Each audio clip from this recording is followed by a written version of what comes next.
The state of Israel has continued with its airstrikes on Syria for the fourth consecutive day since the fall of the Assad government.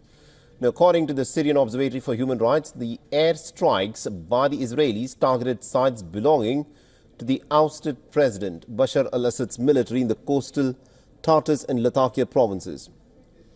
The drone footage from Latakia showed the damage that was caused to the ships. This is what the Israelis have now done to the ships in Latakia that belonged to the Syrians. The United Nations has lambasted Israeli bombings on Syria, highlighting that there is absolutely no basis under international law to carry out this kind of preventive bombing to disarm a country that one does not like.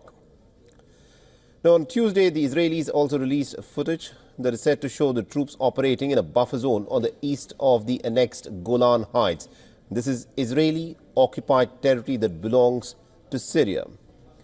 Now, they claim that it is territory that they are occupying to protect the residents and also the Israeli civilians. The United Nations has described the Israeli move to send its troops inside the Syrian territory as a clear violation of the 1974 deal between the two nations. Meanwhile, the United Nations Secretary General Antonio Guterres said that there were signs of hope for Syria following the overthrow of al-Assad by rebel forces. Now, he's pledged the United Nations support in the smooth transition of power in the country. The UN is totally committed to supporting a smooth transition of power with an inclusive political process in which the rights of all minorities will be fully respected, and paving the way towards a united, sovereign Syria with its territorial integrity fully re-established. Now, the U.S. Secretary of State Antony Blinken is on an emergency tour to West Asia to press principles that he has outlined for the new government, that it should be inclusive of Syria's diverse population.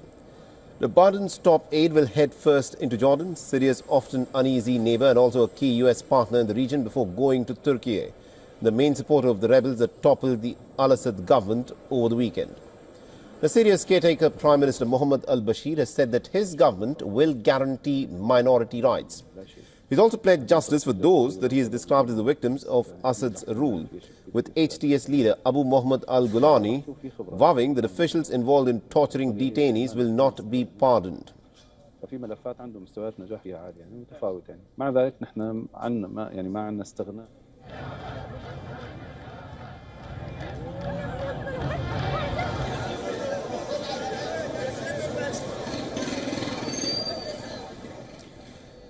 Meanwhile, Assad's Baath party has announced that it is suspending work indefinitely, adding that its property and funds will be handed over to the interior and finance ministers.